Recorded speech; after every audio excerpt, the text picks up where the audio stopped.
എസ്തേർ 10-ാം അധ്യായം 1 മുതലുള്ള വാക്യങ്ങൾ.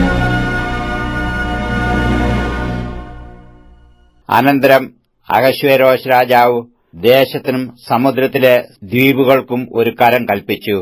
അവന്റെ ബലത്തിന്റെയും പരാക്രമത്തിന്റെയും സകല വൃത്താന്തങ്ങളും രാജാവ് മൊർദെഖായിയെ ഉയർത്തിയ ഉന്നത പദവിയുടെ വിവരവും മേദ്യയിലെയും പാർസിയിലെയും രാജാക്കന്മാരുടെ വൃത്താന്ത പുസ്തകത്തിൽ എഴുതിയിരിക്കുന്നു.